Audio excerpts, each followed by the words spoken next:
বলা হয় একজন মানুষের জীবনে সবথেকে মূল্যবান জিনিস হলো তার সময় বা টাইম।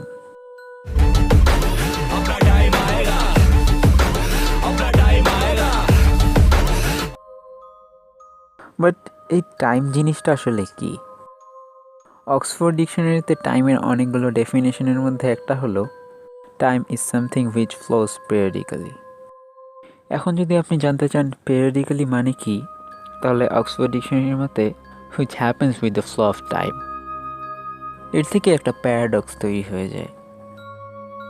তবে এই টাইম বা সময় আসলে কি, সেটাকেই জানার চেষ্টা করব এই ভিডিওতে।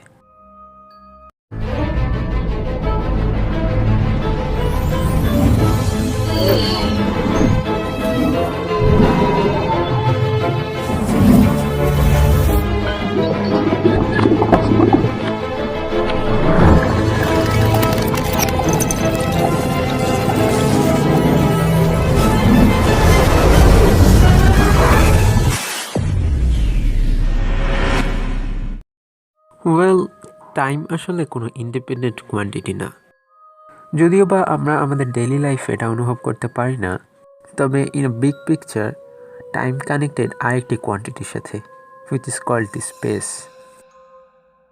এটা আমরা জানতে পারি প্রায় 1 শতাব্দী আগে by the theory of relativity of sir Albert Einstein, যেখানে তিনি টাইম এবং স্পেস অর্থাৎ সময় এবং স্থানের মধ্যে সম্পর্ককে খুঁজে বের করেন, which is known as space time বা স্থানকাল।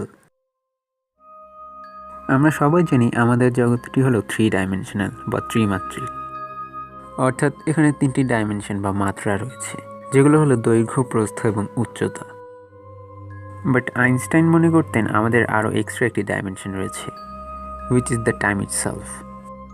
অর্থাৎ টাইম হলো আমাদের 4th ডাইমেনশন বা চতুর্থ মাত্রা। এর মধ্যে প্রথম 3টি ডাইমেনশন কিন্তু আমরা অ্যাক্সেস করতে পারি, অর্থাৎ আমরা চাইলেই সামনে, পেছনে, উপর, নিচে কিংবা ডানে বামে যেতে পারবো। কিন্তু 4th ডাইমেনশন অর্থাৎ সময়ের সামনে কিংবা পেছনে যেতে পারবো না। তবে স্পেস বা স্থানের ধারণাটা যতটা সহজ, সময়ের ধারণাটা তার থেকে অনেকটাই কঠিন। আপনি যে এখন এই ভিডিওটি দেখছেন, আপনি চাইলেই দেখতে পারবেন এই ভিডিওটি কত মিনিটের, অর্থাৎ এই ভিডিওটি দেখতে কত সময় লাগবে। এই মিনিট, সেকেন্ড কিংবা ঘন্টা হলো সময়ের মেজারমেন্ট। আমরা এই কোয়ান্টিটিগুলোকে ইউজ করি সময়কে মেজার বা পরিমাপ করার জন্য। কিন্তু আমরা যে জিনিসটাকে মেজার করছি সেটা আসলে কি? সময়ের তো কোনো ফিজিক্যাল ফর্ম নেই, তাহলে কি এটা আসলে কোনো অস্তিত্ব আছে, নাকি এটা জাস্ট আমাদের একটি ইলিউশন? এর একটা উত্তর পাওয়া যায় সেকেন্ড ল অফ থার্মোডাইনামিক্সে, যেখানে একটা টার্ম ইউজ করা হয়েছে এনট্রপি, যার একটা সোজা অর্থ হলো ডিসঅর্ডার বা বিশৃঙ্খলা। সময়ের শুরুতে অর্থাৎ বিগ ব্যাংয়ের সময় সব কিছু একসাথে ছিল। এরপরে সময় যখন এগোতে থাকে সব কিছু ছড়িয়ে পড়তে থাকে এবং বিশৃঙ্খলা বাড়তে থাকে। এবং এখনও পর্যন্ত সময় যত এগোচ্ছে এন্ট্রপি ততই বাড়ছে। এর থেকে বলা যায় এন্ট্রপির মাধ্যমে আমরা সময়ের ধারণা পেতে পারি। থিওরি অফ স্পেশাল রিলেটিভিটি বা বিশেষ আপেক্ষিকতা তত্ত্বের মতে আমরা স্পেসের ডাইমেনশনে যত দ্রুত চলতে থাকব, টাইমের ডাইমেনশনে আমাদের গতি তত ধীর হতে থাকবে। ধরুন আপনি এখন স্থির আছেন, কিন্তু আমি 1000 কিলোমিটার পার সেকেন্ড বেগে ট্রাভেল করছি, তাহলে আপনার তুলনায় আমার সময় ধীরে প্রবাহিত হতে থাকবে। যখন আপনার জন্য 1 মিনিট পার হবে, তখন হয়তো আমার কাছে সেটা 10 সেকেন্ড পার হবে। একে বলে টাইম ডাইলেশন। সময় কেন কারোর জন্য ধীরে এবং কারোর জন্য দ্রুত প্রবাহিত হয়, এটা জানতে আপনারা এই ভিডিওটি দেখতে পারেন। তবে যখন আপনার কাছে 1 মিনিট প্রবাহিত হলো, তখন আমার কাছে সেটা 10 সেকেন্ড প্রবাহিত হলো। তাহলে এখানে কার সময় ঠিক? Well, the answer is both. দুটোই ঠিক। এটা বোঝার জন্য আর আমাদেরকে ফিজিক্সের সূত্রে যেতে হবে না। আমরা আমাদের নর্মাল লাইফ থেকে এর একটা ধারণা নিতে পারি। আমাদের পৃথিবীতে বিভিন্ন টাইম জোন রয়েছে। যে মুহূর্তে ঢাকার সময় দুপুর 2টা, তখন প্যারিসে সকাল 9টা। বাট এই দুটো সময় নিজের নিজের অবস্থান থেকে ঠিক।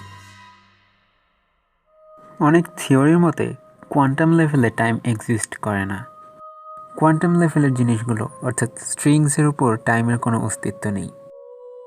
এটা খুব সহজেই বুঝতে পারবেন যদি আপনি অ্যাভেঞ্জার্সের মুভি অ্যান্টম্যান দেখে থাকেন। তবে এখন প্রশ্ন আসা স্বাভাবিক, কোয়ান্টাম লেভেলে যদি সময়ের অস্তিত্ব না থাকে তাহলে সেই কোয়ান্টাম লেভেলের জিনিসগুলো দিয়েই তো আমাদের বড় জগতের জিনিসগুলো তৈরি, তাহলে সেখানে কিভাবে সময়ের প্রভাব পড়ছে? আসলে এটা ঠিক তেমনই যেমন কোনো ওয়াটার মলিকিউল অর্থাৎ H2O মলিকিউলে ঢেউ উঠতে পারে না, কিন্তু সেই H2O মলিকিউল দ্বারা তৈরি নদীর পানিতেই ঢেউ ওঠে। অর্থাৎ কোনো একটা বস্তুর একটা পার্টে হয়তো কোনো জিনিস এক্সিস্ট করে না, কিন্তু অ্যাজ আ হোল সেটাতে সেই জিনিসটা এক্সিস্ট করতে পারে।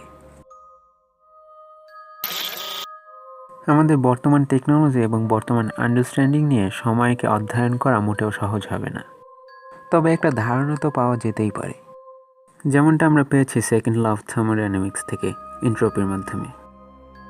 টাইম এবং এন্ট্রপি একে অপরের ডিরেক্টলি প্রপোর্শনাল অর্থাৎ সমানুপাতিক। সময় যত প্রবাহিত হচ্ছে এন্ট্রপিও তত বাড়ছে।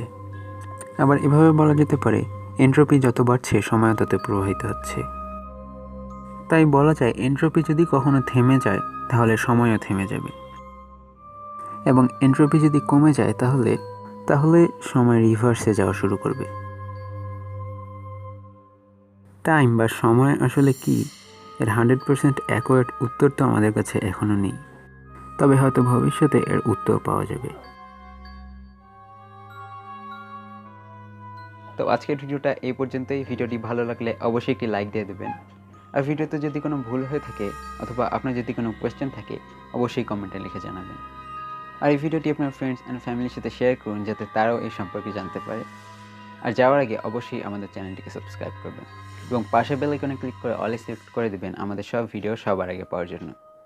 তো আজকের ভিডিওটা এই পর্যন্তই। ভালো থাকবেন, দেখা হবে আবার অন্য কোনো ভিডিওতে।